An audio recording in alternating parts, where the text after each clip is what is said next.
You had some young fans that you were chatting with before or after your race? Yeah, yep. I feel like having fans, like especially the young ones, just like really motivates me. Yeah. Just after the flyover today, there was like, you know, a couple of really young kids, and I could hear them like screaming their heads off, and I just like, I had to start smiling. Like, you know, I'm in the middle of the race. Yeah. It just like, it makes me so happy, and it like really pushes me to Did you have enough to give them a little wave or a little wink, or? I didn't want to like wave because it was the last lap, and I just feel like that's just bad karma to like start waving, but I couldn't help but smile. So I think that they knew that I heard them, and so I gave them a little extra sprint.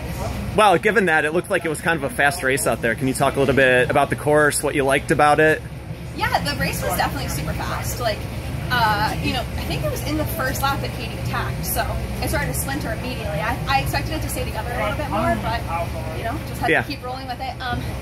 I loved, like, the sort of more challenging features. I, like, really big kudos to Trek for, like, taking the time to add those elite-only lines, because I think it, like, you know, mimics, like, the challenging courses that we see in Europe, but then, you know, for the rest of the day, it's still friendly to the amateurs, and I think, like, that's what I'd love to see more courses do, so that the elites aren't riding courses that are suited for the Cat 5s. Yeah, well, and they put a lot of work in like, into this.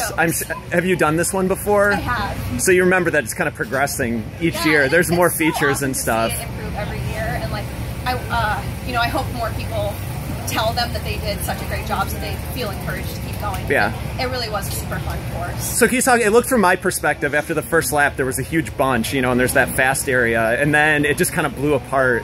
You know, what are you thinking when that happens? Just go, or? Yeah, unfortunately for me, I was towards the back of the group of like 6 or 7. So Katie went from like second wheel. And so I actually didn't really know that it was happening, because it was just after that sort of like bermed little jump thing. Yeah.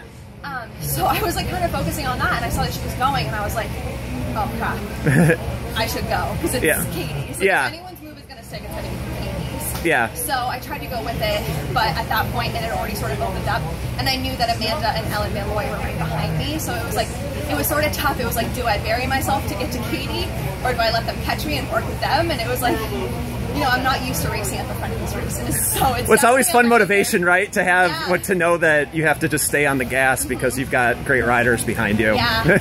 Eventually, it sort of evened out. I went through one lap and I had put 3 seconds into Katie. The next lap, she had put like 6 seconds into me. So at that point, I knew that I probably wasn't going to chase Katie down. Yeah. And I had opened up a big enough gap on the 2 women behind me that I felt like it was mostly just playing defense, because going too neat would only hurt me for tomorrow. So I really just kind of wanted to ride a little more defensively in the last couple laps of today. Yep. So how are you feeling? You got a big week ahead of you, huh? This is just the first day of a big week. This is crazy.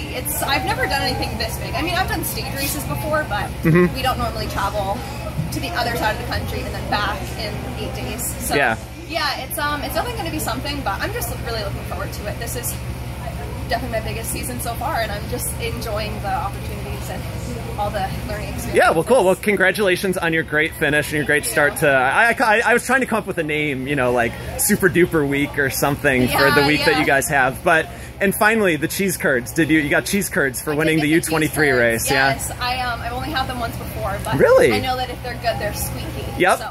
Yep.